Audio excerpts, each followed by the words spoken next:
The email arrived at 11:47 p.m. on a Thursday. Subject line, wedding update. I opened it, expecting maybe a color scheme change or venue detail. Instead, I got 3 sentences that made my stomach drop. Hi Bailey. After careful consideration, Derek and I have decided to keep the wedding intimate. We hope you understand. My sister. My only sister, Paige, was uninviting me from her wedding via email. At midnight. I called immediately. She answered on the 4th ring, annoyed. Did you really just invite me by email? Bailey, don't be dramatic. It's not personal. Her voice had that practiced smoothness she used with difficult clients. Derek's family is very traditional. High-profile people. And honestly? You'd stand out. Not in a good way. What does that mean? You know what it means. Your job, your apartment, your whole vibe, it doesn't match the aesthetic we're going for. You'd ruin the photos. The line went dead before I could respond. I sat in my studio apartment, the one Paige had called depressing last Christmas, and reread that email 17 times. Ruin the photos. I looked down at my paint-stained jeans, the thrift store cardigan, my bare feet on the second-hand rug. She was right about one thing, I didn't fit her aesthetic. I was an artist. She was a corporate lawyer marrying a finance guy. But family was supposed to be family. I opened Instagram. Paige had already posted, final preparations for the most magical day, sparkles ring, only our closest circle will be there to celebrate our love. 300 comments. So exclusive. You deserve it. Can't wait to see the photos. I scrolled through her followers, models, influencers, Derek's business partners in expensive suits. Then I saw the venue tag, the Whitmore Estate. My breath caught. I knew that name. I knew it very well. 2 years ago, I was broke. My art wasn't selling.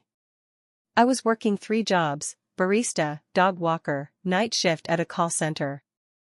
I slept 4 hours a night and painted in the gaps. Then I sold a piece. Not to a gallery. To a CEO named Anton Whitmore. He'd walked into the coffee shop where I worked, seen my sketches on the counter, and bought 6 pieces on the spot. $15,000. He said my work had soul. That money changed everything. I quit 2 jobs, rented a real studio, and focused on my art. 6 months later, Anton called again. I'm starting a private investment group. Contemporary art acquisitions, commercial real estate. I want you involved. I'm an artist, not a businesswoman. You understand beauty and value. That's rarer than you think.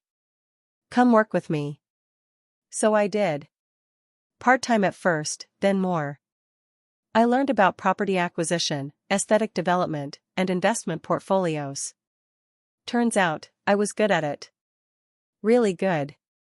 Within 18 months, Anton's investment group, Whitmore Collective, had acquired 12 properties across the state. Art galleries, boutique hotels, event venues. Including the Whitmore Estate, a historic mansion Anton had bought and renovated into the most exclusive wedding venue in the region. Bookings 2 years out. $50,000 minimum spend. And I wasn't just an employee anymore. Anton had made me a partner. 25% ownership of every property in the portfolio.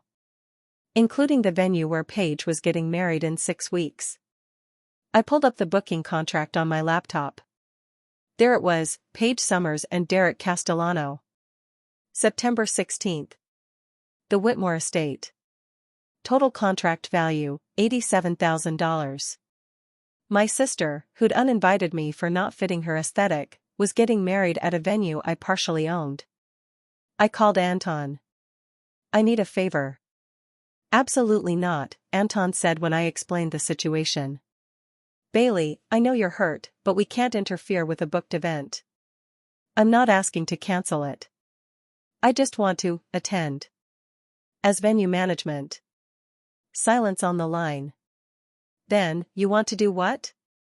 The contract includes mandatory venue staff presence during setup and execution. I want to be that staff member. I won't cause a scene.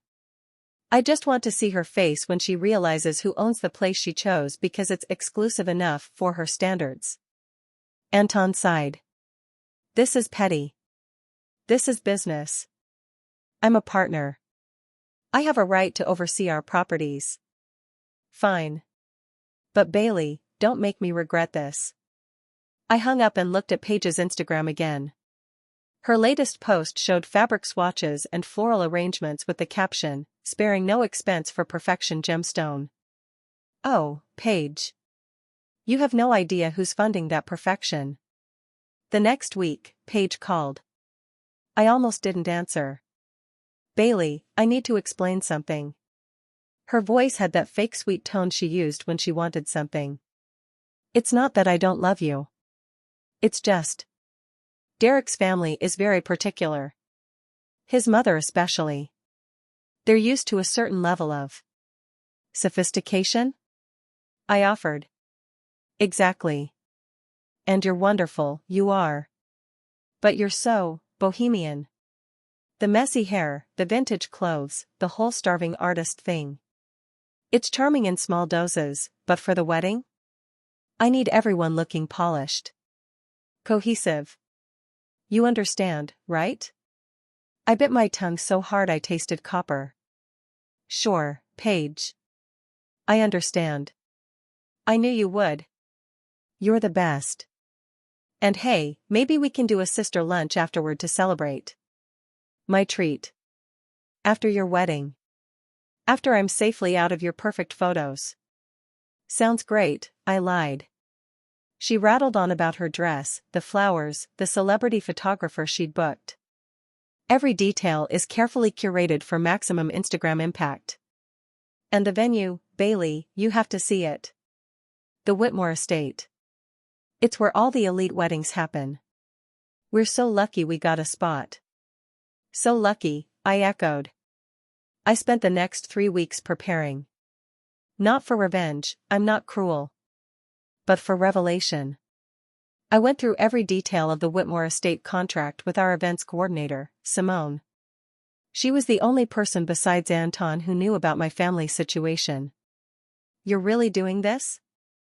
Simone asked as we reviewed the final timeline. I'm really doing this.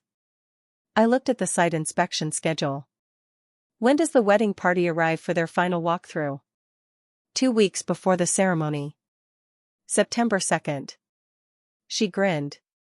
And as venue partner, you have every right to be present for the inspection. Perfect. I also did something else, something that made Anton raise his eyebrows when I told him. You want to add what clause to their contract? A mandatory meet and greet with venue ownership before the ceremony. For quality assurance and relationship building with our high-value clients. I showed him the amendment. It's reasonable. Other luxury venues do it. And it just happens to ensure your sister has to face you before her wedding. Business is business, Anton. You taught me that. He signed the amendment. You're getting scary good at this. September 2nd arrived cloudy and cool. Paige and Derek were scheduled for their venue walkthrough at 2 p.m.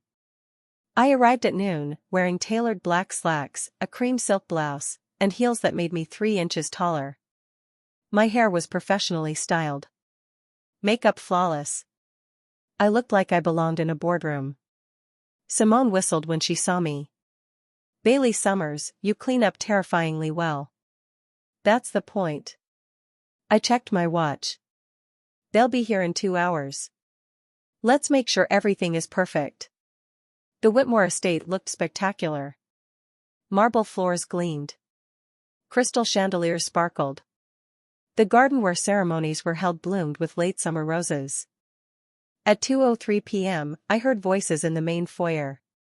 Paige's laugh, that practiced, musical sound she'd perfected in law school. I positioned myself at the top of the grand staircase and waited. Simone led them in.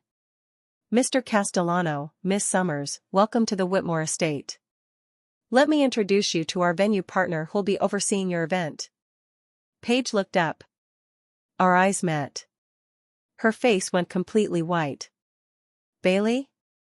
Paige's voice came out strangled. What are you doing here? I work here. I descended the stairs slowly, deliberately. Actually, I own part of here. 25% of the Whitmore Collective, which includes this venue. Surprise. Derek looked between us, confused. You two know each other? She's my sister, Paige said faintly. Your sister? Derek's eyebrows shot up. The artist you said couldn't make it to the wedding because she was traveling? Oh, that was her story? I was traveling? I'm not traveling, I said pleasantly. I was uninvited. Via email.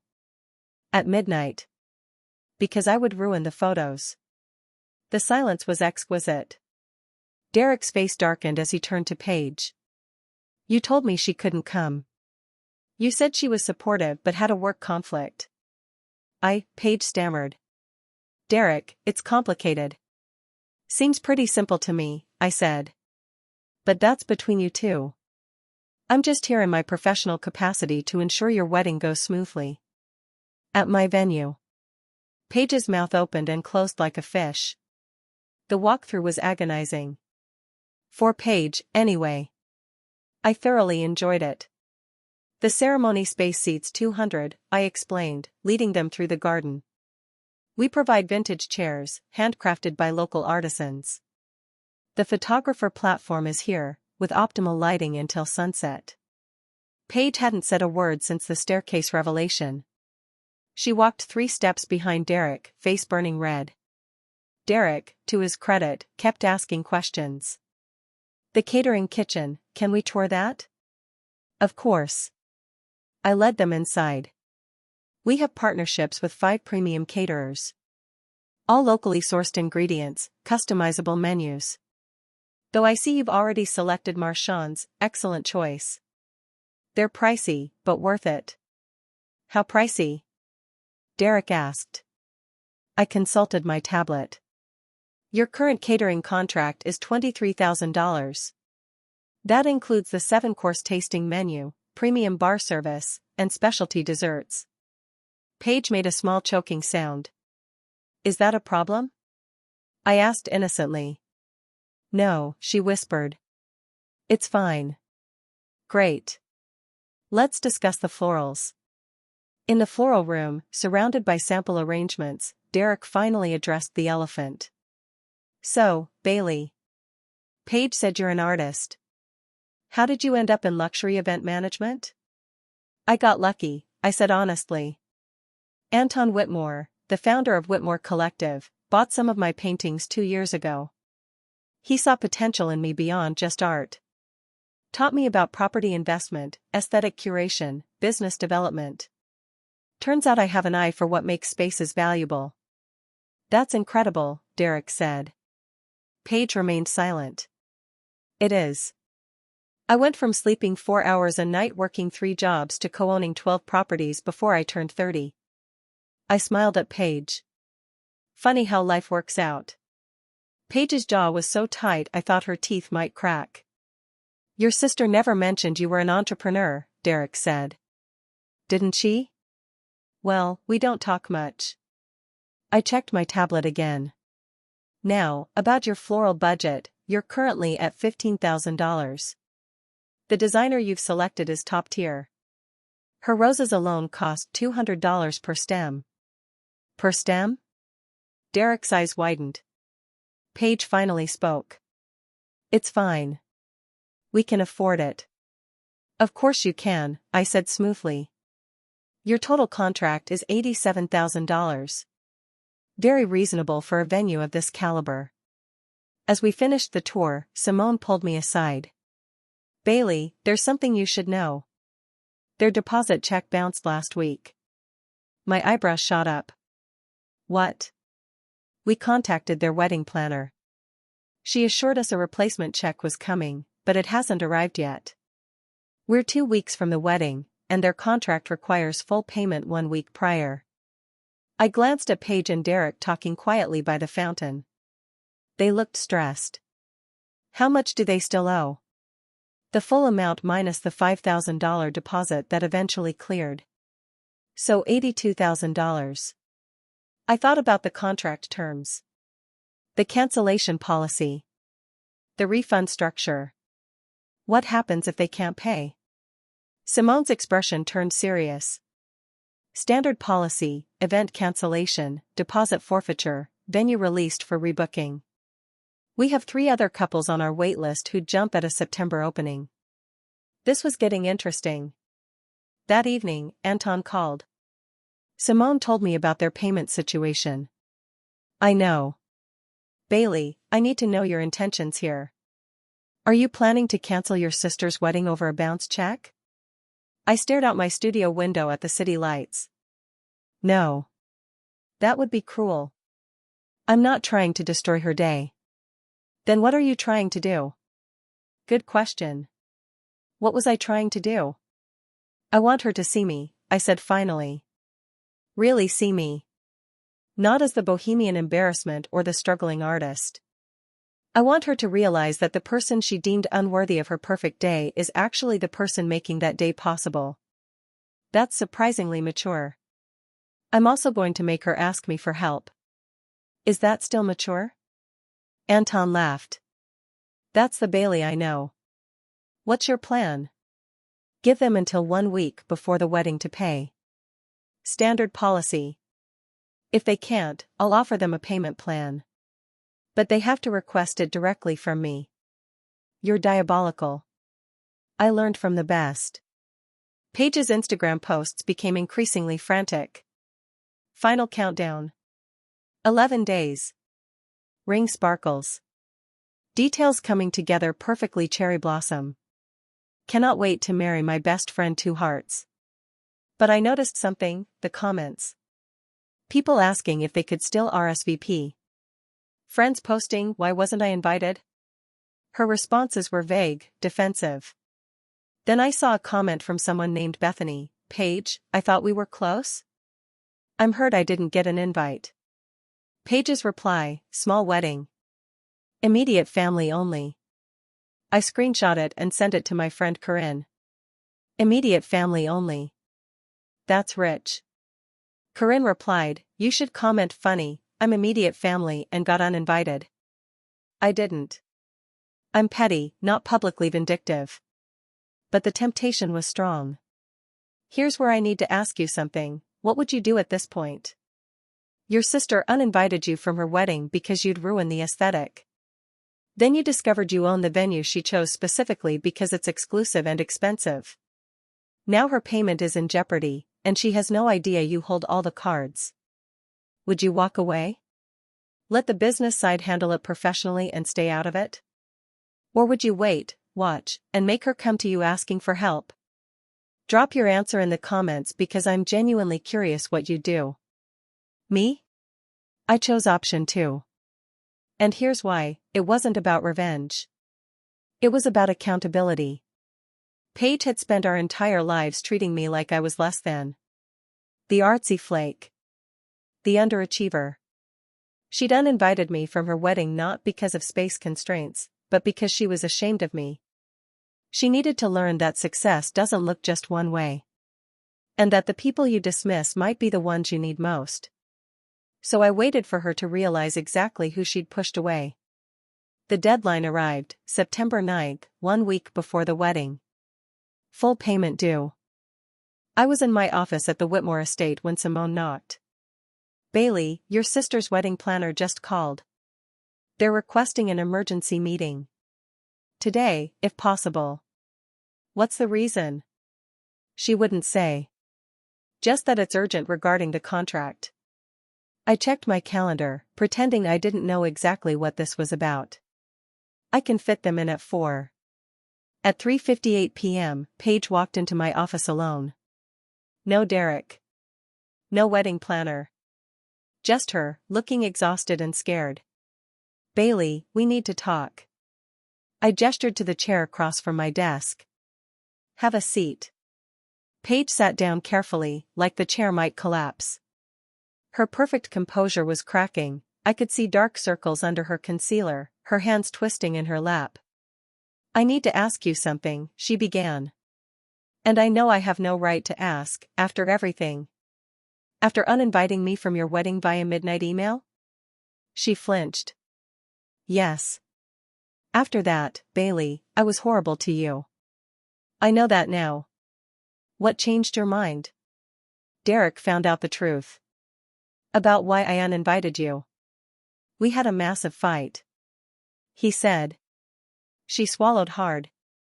"He said if I was ashamed of my own sister, what did that say about me as a person? He almost called off the wedding." "Almost?" "I convinced him I'd make it right. I'd apologize to you and explain everything." She met my eyes. "But then I found out about the payment issues, and I realized, Bailey, you could destroy this wedding if you wanted to. You have every right to. And I'd deserve it." I leaned back in my chair, studying her. "Is that why you're here? To beg me not to cancel?" "I'm here to apologize. Really apologize." Paige took a shaky breath. "I've been jealous of you our entire lives. You were always the creative one, the free spirit, the one who did exactly what she wanted. I followed every rule, got the right degree, the right job, the right fiancé, and I was still miserable trying to keep up appearances. So you took it out on me?" "Yes. I made you feel small because I felt small." Tears started falling. "When you started struggling financially, I felt relieved. Like finally, being responsible was paying off. I was the successful one. But then you turned it all around. You built something real. And I couldn't handle that I'd been wrong about you." I didn't say anything. Just let her continue. "The wedding, I uninvited you because Derek's mother kept talking about the caliber of guests and I panicked. I thought you'd make me look bad. But the truth is, you make me look amazing. You're brilliant and successful and kind, and I'm the one who should be embarrassed." She wiped her eyes. "I don't deserve your help. But I'm asking anyway. We're $82,000 short on the venue payment. Derek's mother was supposed to cover it, but she backed out at the last minute. Our credit is maxed. We have a week. If you cancel, I understand. I just wanted you to know I'm sorry." I pulled up their contract on my computer and reviewed it silently while Paige sat there, barely breathing. "You're asking me to approve a payment plan?" "I'm asking you to consider it. We can pay $20,000 now and the rest in installments over 6 months. I know it's not standard." "It's not." I looked at her. "But I'm willing to do it on one condition." Paige sat up straighter. "Anything. I will attend the wedding.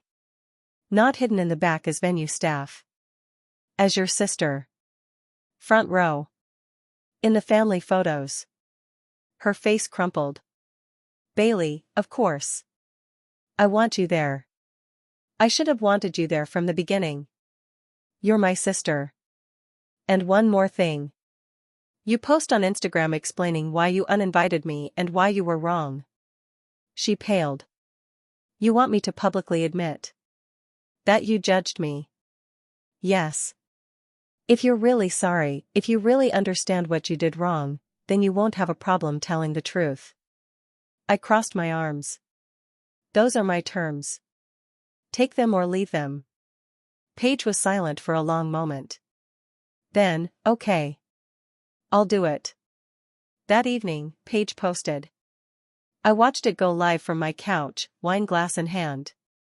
"I need to share something I'm not proud of. A few weeks ago, I uninvited my sister Bailey from my wedding. My excuse was that it would be intimate family only. The truth? I was ashamed. Bailey is an artist and entrepreneur who built her success from nothing, and I was embarrassed that she didn't fit my idea of polished perfection. I let superficial concerns override the fact that she's my sister. The person who supported me my entire life, even when I didn't deserve it. Bailey, I'm sorry. You'll always be the better person. And yes, you're invited. Front row. Where you should have been all along." The comments section exploded. Some supportive, some angry, all engaged. Wow, that takes guts to admit. Your sister sounds amazing. You're lucky she forgave you. This is growth. Respect. Paige called me 10 minutes later. I posted it. I saw. People are being surprisingly kind. I thought they'd destroy me. People appreciate honesty. I paused. I approved your payment plan. Contract amendment will be emailed tomorrow. Thank you, Bailey. I mean it. Thank you. After we hung up, I felt something unexpected, relief. Not satisfied. Just relief. The wedding day arrived sunny and perfect. The Whitmore Estate looked like something from a fairy tale. I arrived early, wearing a custom dress I'd designed myself, deep emerald silk with delicate gold embroidery. It looked like art. Because I was art. Derek's mother approached me during the pre-ceremony cocktail hour. You must be the famous Bailey. I've heard so much about you. All bad things, I'm sure. She laughed. Actually, Derek told me you saved this wedding. And that you're a part owner of this spectacular venue. Impressive for someone so young. Thank you. I also heard you're an artist. My foundation is looking for emerging talent to feature in our annual gala. Would you be interested? I glanced across the room at Paige, who was watching us with wide eyes. I'd be honored. As the ceremony began, I sat in the front row. Paige walked down the aisle and paused when she reached me, squeezing my hand briefly before continuing to Derek. During the vows, when the officiant mentioned the support of family and friends, Paige looked directly at me and mouthed, "Thank you." The reception was spectacular. The food, the music, the decor, everything perfect. During dinner, Derek stood to give a toast. I want to thank everyone who made this day possible. But especially Bailey Summers, my new sister-in-law, who went above and beyond to help us when we needed it most.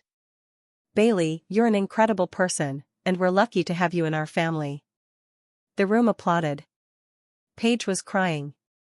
Later, during dancing, Paige pulled me aside. Come with me. I want to show you something. She led me to a quiet corner where a painting hung, one of mine, from 3 years ago. A small abstract piece I'd sold at a coffee shop art show. I bought this before you got successful, she said quietly. Before Anton Whitmore, before any of this. I saw it at that little show and thought it was the most beautiful thing I'd ever seen. I was proud of you then, Bailey. I just forgot how to show it. I stared at my own work, hanging in my own venue, at my sister's wedding. Why didn't you tell me you had this? Because I convinced myself that being proud of your art made me look less successful.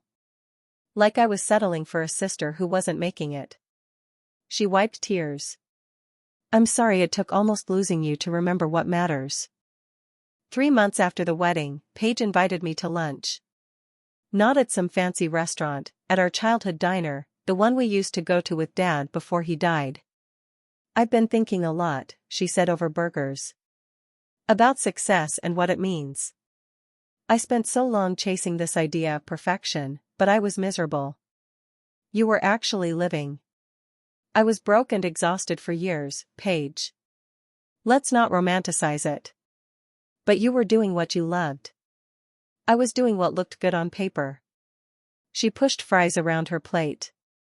I'm thinking about making a change. Maybe going into nonprofit law instead of corporate. Something that actually means something. Derek okay with that? Derek told me he fell in love with the version of me that existed before I became obsessed with optics. He wants that person back. So do I. She looked at me. I want to be more like you. Please don't. One of me is enough chaos for this family. She laughed, a real laugh, not the practiced one. Fair. 6 months later, the Whitmore Collective announced a new initiative, an artist residency program providing free studio space and mentorship to emerging artists. Anton let me design the entire program. You know what it's like to struggle as an artist. Make something that would have helped you. I threw myself into it. Applications, selections, partnerships with galleries. Within 3 months, we had 20 artists in residence, all creating incredible work. Paige showed up to the opening exhibition with Derek. "This is amazing, Bailey. Dad would be so proud." "Yeah. He would." I looked around at the art filling the gallery, raw, honest, real. He always believed in supporting people's dreams, even when they looked impractical.